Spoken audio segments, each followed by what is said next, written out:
12절로 19절까지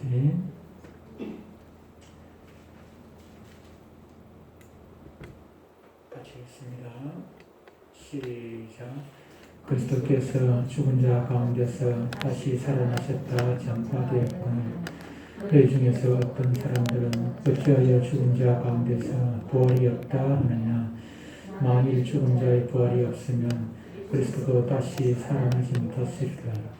그리스도께서 만일 다시 살아나지 못하셨으면 우리가 전파하는 것도 헛것이요 또 너희 믿음도 헛것이며 또 우리가 하나님의 거짓 증인으로 발견되리니 우리가 하나님이 그리스도를 다시 살리셨다고 증언하였습니다.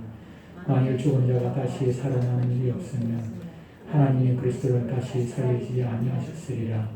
만일 죽은 자가 다시 살아나는 일이 없으면 그리스도 다시 살아나신 일이 없었을 터이요 그리스도께서 다시 살아나신 일이 없으면 너희의 믿음도 헛되고 너희가 여전히 죄 가운데 있을 것이요 또한 그리스도 안에서 잠자는 자도 망하였으리니 만일 그리스도 안에서 우리가 바라는 것이 다만 이 세상의 삶뿐이면 모든 사람 가운데 우리가 더욱 불쌍한 자이라. 아멘. 오늘 말씀의 제목은 부활절이기 때문에 부활을 믿는 사람은 이런 제목으로 말씀을 나누고 은혜를 나눠볼까 합니다. 어떤 권사님이 연세가 지긋하신 권사님이 한 분 계셨습니다. 연세가 83이었습니다. 83.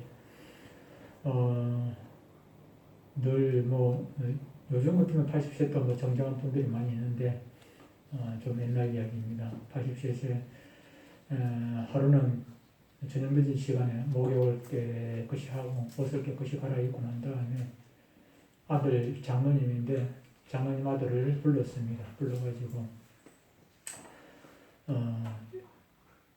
내가 예배를 드리고 싶다. 목사님 좀 모셔다가 예배를 드리고 싶다. 그랬어요. 그러니까 아들 장모님이 목사님께 전화를 해요. 목사님 죄송합니다. 늦은 시간인데 죄송한데요. 우리 어머니께서 목사님 모시고 예배를 드리고 싶다 합니다. 예배 드리고 싶다 하는데 망설일 목사가 누가 있겠습니까? 아무리 한밤중이라도. 그래서 목사님이 다시 옷을 좀 챙겨 입고 권사님 댁에 가서 예배를 드렸습니다. 예배를 드리고 난 다음에 그 권사님이 목사님 참 고맙습니다. 제가 피곤해서 먼저 눕도록 하겠습니다. 그래서 목사님과 그 예배 드리는 모든 사람들, 아들 부부하고 여럿이 예배를 드리는데 가족들 그리고 목사님 보는 앞에서 조용히 감고 주무시는 듯 그렇게 천국을 가셨다는 것입니다.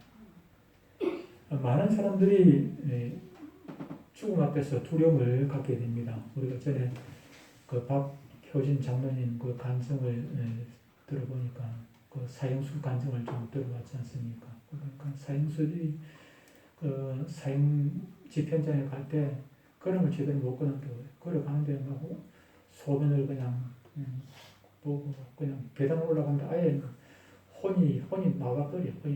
혼이 빠져가지고 아예 그냥 지정신이 아닌 상태에서 그렇게 올라간다. 왜 그런 현상이 일어나겠습니까? 그런 현상이 일어나는. 어떤 사람은 천국 지옥을 모르고 그냥 막 자살하는 사람도 있기도 하지만, 그렇게 넋이 빠지는 것은 지옥이 바로 눈앞에 있다는 걸 알기 때문에 넋이 빠지는 거예요. 천국 지옥이 어디 있어? 그런 사람은 아예 그냥 또 자살하듯이 당당하게 그냥 또 죽을 수도 있긴 해요. 그런데 죽음 앞에서 지옥을 생각하면 지옥에서는 넋이 빠지게 되어 있지요. 근데 오늘 조금 전에 제가 말씀드린 이 권사님처럼 천국을 바라보고 살았던 사람은 이제 잠시 살았던 나그네 삶을 마치고 주님과 영원히 살 것이 생각하면 얼마나 마음이 편안하겠습니까? 진리 아닌 것을 쉽게 믿고 따르면서 오히려 진리는 믿으려고 하지 않는 그런 사람들이 세상에 얼마나 많이 있는지 모릅니다. 예수 믿으면 구원받는다는 것, 예수 믿으면 죽어도 살고 살아서 예수를 믿으면 영원히 죽지 않고 산다는 것, 이것은 진리 중에 참 진리인 것입니다. 이것을 믿는다는 것은 엄청난 복이 아닐 수가 없습니다. 그런데 사람들은 예수를 믿으려고 하지 않고 부활을 믿으려고도 하지를 않습니다. 그래서 그런 사람들을 부활을 믿지 않는 사람들, 부활을 믿으려고 하지 않는 그런 사람들을 위해서 바울이 고린도전서 15장을 기록을 했습니다. 고린도전서 15장 이 수신자가 누굽니까? 고린도 교회입니다. 고린도 교회. 다시 말하면은 교회 안에도 부활을 안 믿는 사람들이 많이 있더라 하는 것입니다. 오늘날 교회 나오는 사람들 지금도 마찬가지입니다. 지금도 교회 나오는 사람들 중에서 부활을 확실히 믿는 사람이 있는가 하면은 믿는 것도 아니고 안 믿는 것도 아니고 있다 하니까 있는가? 술에 술 탄 듯 물에 물 탄 듯 그런 사람 있는가? 있으면 믿고 없으면 믿고 그런 사람이에요. 교회 나오면서도 부활이 어디 있어요? 죽으면 그만이지. 우리 센터에 가면은 그 교회 다니시는 어르신들이 여러분 계시는데 그 중에서도 교회를 다니심에도 불구하고 아직까지 그런 신앙이 없는 분들이 여러분 계세요. 오늘 바울이 기록한 것은 고린도전서 15장을 기록하는 것은 그 고린도 교회에 부활을 믿지 않는 사람들이 수두룩하게 있더라는 것입니다. 있기 때문에 이 말씀을 기록을 한 것입니다. 부활장인 고린도전서 15장에 1절로 34절까지는 부활에 대한 확실성을 얘기해요. 부활은 반드시 있다는 거예요. 부활에 대한 확실성을 34절까지 쭉 말씀을 하고 있고요. 35절부터 58절까지는 부활에 대한 내용, 부활에 대한 성격, 부활에 대한 내용을 쭉 그 뒤에 설명을 끝까지 하고 있는 것을 보게 됩니다. 오늘은 주님 다시 사신 날을 기념하는 부활주일입니다. 오늘 이 시간을 통해서 부활에 대한 사건을 다시 한번 살펴보고 우리 모두가 부활신앙을 미지근했던 부활신앙을 좀 회복할 수 있는 그런 시간이 되기를 축원합니다. 부활을 믿는 사람들, 예수님이 부활을 하셨다 하는 사실입니다. 예수님은 다시 살아나셨습니다. 오늘 보면 12절에 보면 이렇게 말씀합니다. 그리스도께서 죽은 자 가운데서 다시 살아나셨다 전파되었거늘 너희 중에서 너희가 아까 얘기한 고린도 교회 사람들 아닙니까? 고린도 교회 교회입니다. 고린도 교회. 너희 중에서 어떤 사람들은 어찌하여 죽은 자 가운데서 부활이 없다 하느냐. 이때도 예수 믿는 사람들 중에서도 부활이 없다는 사람들 이단들이 있었습니다. 그때 당시에 초대교회 교회가 초기 교회 그때 당시에도 14절에 보면 이렇게 말씀합니다. 그리스도께서 만일 다시 살아나지 못하셨으면 우리가 전파하는 것도 헛것이요 또 너희 믿음도 헛것이며 라고 했습니다. 예수님을 믿는다는 것이 무엇입니까? 예수님이 뭐 잘생겼다 못생겼다 키가 크다 작다 뭐 부자다 가난하다 많이 배웠다 못 배웠다 그런 걸 믿는 건 아닙니다.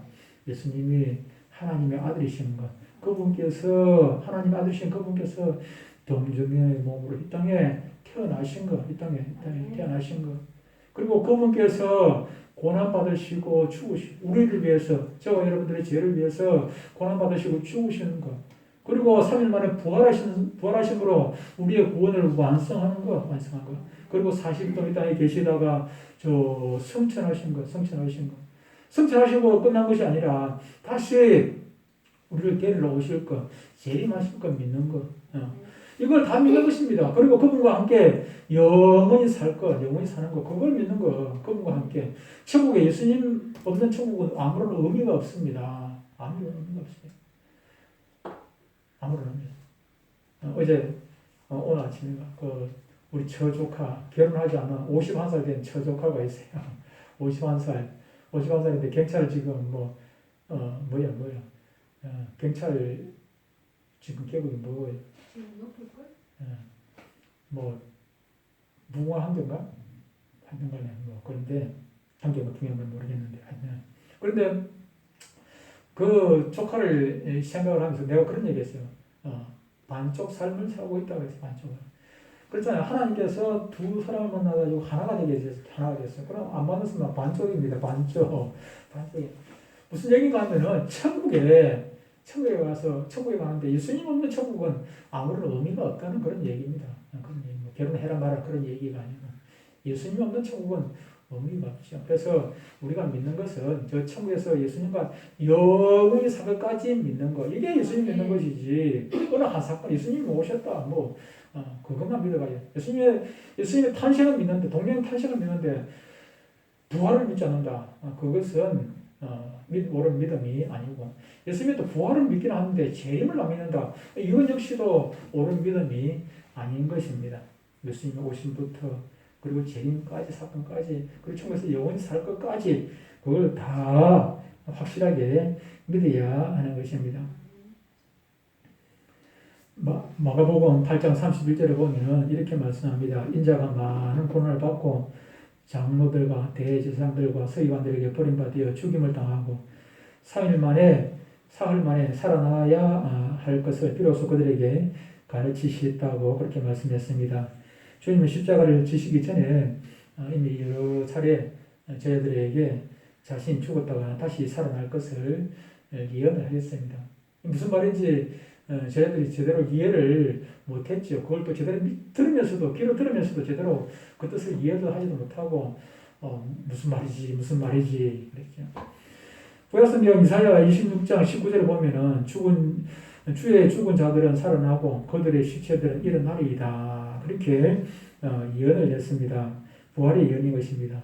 마태복음 28장 6절을 보면은 그가 여기 계시지 않고 그가 말씀하시던 대로 살아계실 때에 예수님께서 살아계실 때에 말씀하신 대로 구약에서 예언된 그 말씀대로 다시 살아나셨느니라. 와서 그가 누구셨던 걸 보라.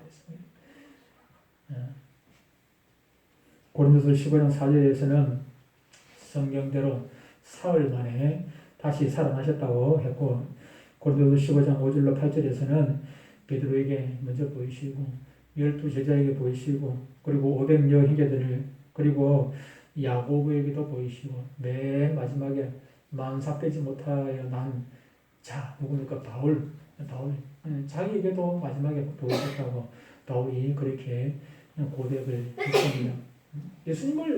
부활하신 예수님을 만나는 것 그것은 참 엄청난 축복입니다. 부활하신 예수님을 만나는 것은 엄청난 축복이죠. 그들이 어떻게 변화되었습니까? 부활하신 예수님을 만났기에 그들이 목숨 걸고 부활을 증언하는 그런 사람들이 되지 않았겠습니까? 예수님 돌아가시기 전에 예수님 돌아가실 때 그때 당시까지만 해도 부활하신 주님을 만나기 전까지만 해도 그들은요 신앙이 미지근했습니다. 부활하신 주님을 만나고 나니까 부활하신 주님을 만나고 그분께서 보내신 그 성령께서 그들 마음 가운데 들어가고 나니까 그들은 물불 가리지 않고 목숨을 걸고 부활하신 주님을 전했습니다. 왜 그렇습니까? 주님의 부활이 내 부활이기 때문에 내가 죽어도 살겠고 그걸 그때부터 이해를 하는 거예요. 그전에는 죽어도 살겠고 이 말이 도대체 이해가 안 가요. 죽으면 죽는 것이고 살면 사는 것이지 죽어도 살겠고가 어떻게 이해가 가겠습니까? 이해가 안 가죠. 부활하신 주님을 만나고 나니까 부활하신 주님이 내 안에 들어오고 나니까 죽어도 살겠고 그것이 이해가 되는 그때 깨달아지는 것이죠. 깨달아지는 것이죠. 저와 여러분들의 신앙이 왜 미지근합니까?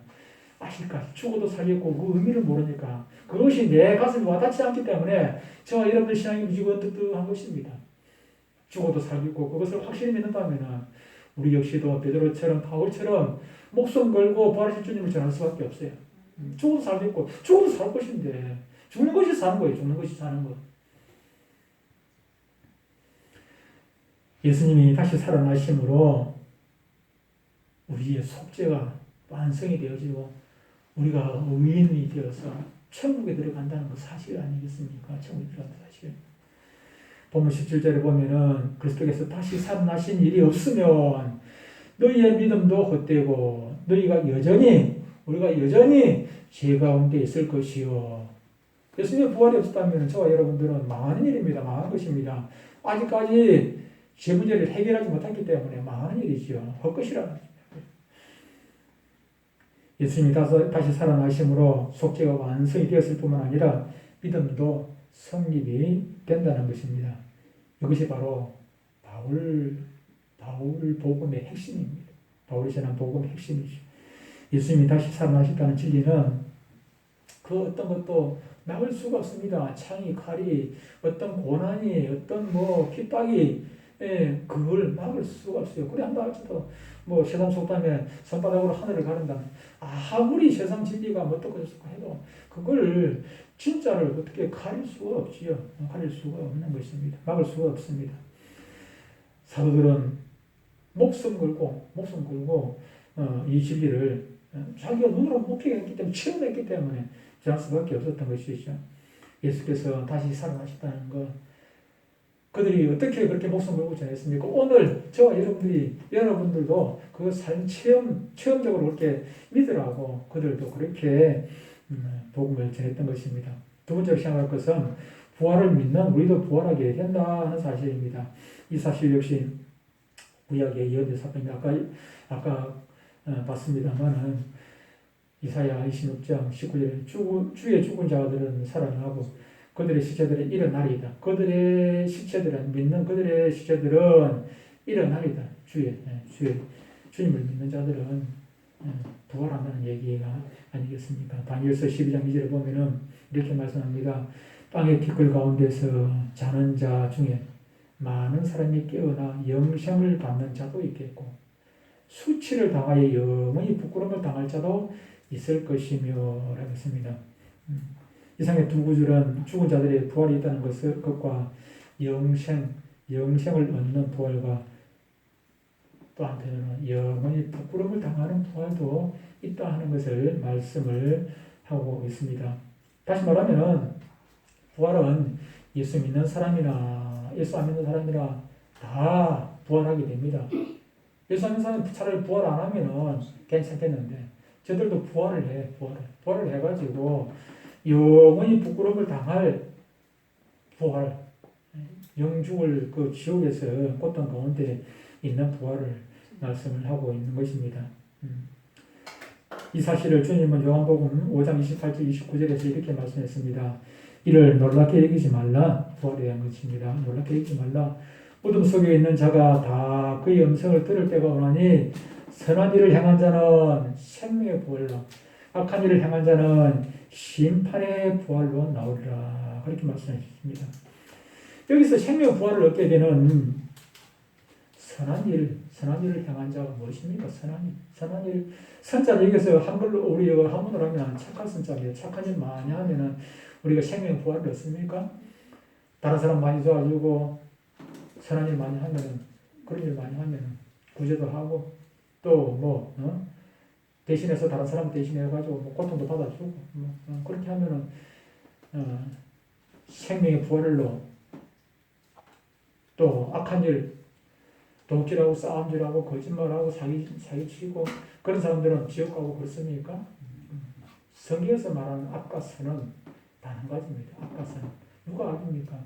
하나님의 말씀을 거역하는 것이 악이고 하나님의 말씀에 순종하는 것이 선입니다. 도끼한 게 악이 아니고 하나님의 말씀에 순종하는 것. 다시 말하면은 선악과를 따먹지 말라 하는데 순종해가지고 선악과를 따먹지 않으면 그것이 선이고 선악과를 따먹지 말라 했는데 선악과를 따먹으면 그게 악입니다. 예수 믿으면은 천국이라는데 예수 믿으면은 구원을 해주겠다는데 그것을 믿는 것이 선이고 예수 믿으면 구원이 되는데 그걸 끝까지 믿지 않냐고 거부를 하면은 그것이 악이라는 얘기입니다. 다른 게 선이 아니에요. 선이 다른 게 있는 게 아니고 악이 다른 게 있는 것이 아니고 선악과에 있고 예수 그리스도에 있는 것입니다. 예수 그리스도. 아무리 도둑질 많이 하고 싸움하고 사기치고 했다 할지라도 그가 진정으로 회개하고 예수 그리스도를 영접했다면 그것이 선이에요. 그것이 선이에요. 그 모든 악이 다 씻어져 버렸으니까 모든 악이 다 글쎄 보혈로 깨끗이 정하게 되어버렸는데 그가 저질렀던 그 죄악이 무슨 소용이 있겠습니까? 다 없어져 버린대요. 다 없어져 버린대요. 희수가 100만원, 1000만원 예산값을 줬도 엄마가 다 갚아버리면 그 예산값이 하나도 없어져 버리잖아요. 누가 예산값 엄마가 갚아버렸는데 그게 누가 말할 게 있어요. 예산값 다 갚아버리면 그만이지. 우리가 아무리 큰 일을 지었다 할지라도 예수님께서 그 빚을 다 갚아버리는 탕감해버리는데 빚은 과거에 많이 있었던 것은 아무런 의미가 없어요. 선과 악이 무엇인지 잘 기억을 하셔야 합니다. 우리들의 부활 사건은 예수님이 재림하실 때 일어나게 됩니다. 전에 그 종말론 얘기할 때 말씀했습니다만 예수님이 재림할 때, 공중 강림할 때, 그리고 지상 재림할 때, 그리고 마지막에 어떻게 합니까? 천왕국이 끝나고 나면은 또 최후의 백보자 심판이 있죠, 그죠? 그때 벌 받을 사람, 또 영생을 얻을 사람 구분이 되는 것입니다. 주님이 재림할 당시 죽은 사람들은 부활하여 주님을 만나게 되고 산 사람들은 신령한 몸으로 변화되어서 주님을 만나게 됩니다. 중요한 것은 예수 믿고 죽었다, 예수 믿지 않고 죽었다, 다 부활을 한다는 것이 중요한 것입니다. 차라리 그냥 영원히 그냥 예수님께서 가르쳐다 보고 차라리 태어나지 않았더라면 좋을 뻔했다 그랬는데 차라리 태어나지 않았더라면 차라리 그냥 죽어서 깨어나지 않았더라면 더 좋았겠죠, 그죠? 더 좋았겠죠. 그런데 이게 악한 자들, 하나님의 말씀을 거역한 자들이 다시 부활을 해가지고 영벌을 받는다는 것이 얼마나 큰 고통입니까? 그것이 참 슬픈 일이죠. 슬픈 일. 하나님의 약속의 말씀을 믿고 예수 믿는 사람들은 영원한 생명을 얻고 천국에 들어가기 위해 부활을 하게 되는 것입니다. 하나님의 약속의 말씀을 믿지 아니하고 예수 안 믿고 죽은 사람들은 심판받고 영원한 지옥에 들어가기 위해 부활하게 되는 것입니다. 한마디로 같은 부활이 아니라는 것입니다. 부활은 부활인데 같은 부활이 아니죠. 고린도전서 15장 44절을 보면은 부활한 몸을 가리켜서 신령한 몸이라 이렇게 했습니다. 여기서 말하는 신령한 몸이라는 것은 거룩한 것입니다. 거룩한 정과 흠과 티가 없는 깨끗한 거룩한 몸을 의미합니다. 신령한 몸의 특징은 무엇입니까? 제사 안 받고 성령의 인도를 따라 사는 몸이고 영생의 부활에 참여하는 몸이고 천국에 들어갈 수 있는 몸이고 시간과 공간의 제한을 받지 않는 몸이고 다시는 죽지 않는 영생하는 몸인 것입니다. 우리에겐 부활신앙이 있습니다. 예수님은 다시 살아나셨습니다. 나도 여러분도 부활을 합니다. 그뿐만 아니라 영원한 천국에 들어가 신령한 몸으로 주님과 함께 영원히 그렇게 저는 지금도 기억합니다만 제가 신학교 학부 졸업하기 전입니다. 우리 한해 선배 분들 선배들 사원회에 제가 그때 학생회 이제 간부라 가지고 부회장을 하고 있어가지고 그 사원회에 참석해가지고 기도를 하는데 같이 그때 무슨 시간이었습니까? 기도하는 시간이 있었습니다. 기도를 하는데 그때 예수님 얼굴은 안 보이고 빛이 지금도 기억해요. 빛이 이러는데 순간적으로 예수님과 빛이 지금도 기억해요. 그때 벌써 몇십 년 전 얘기인데도 기억을 하는데 예수님 근데도 얼굴을 보지 못했어요. 얼굴이 싹 봤으면 얼마나 좋겠나. 그런데 천국에 가면은 그 꿈에도 그리던 예수님과 영원히 살 것이라고 하면은 이 신앙생활하는 게 즐겁지 않습니까? 신앙생활하는 것이 즐거운 것입니다. 여러분 우리 모두 이 부활의 신앙 가지고 이 땅에 비록 힘들고 어렵고 고달프고 이 땅은요 힘들고 어렵고 고달픈 것밖에 없어요. 그러나 잠깐 지나고 하면은 주님을 만날 건데 그 사랑하는 주님, 좋아하는 주님, 영원히 주님과 동고동락하며 그렇게 즐겁게 살 것입니다. 그것이 하면서 이 땅에 험난하게 잘 이어가신 그런 복된 성도들 되시기를 주님 축복합니다. 기도합니다. 하나님 아버지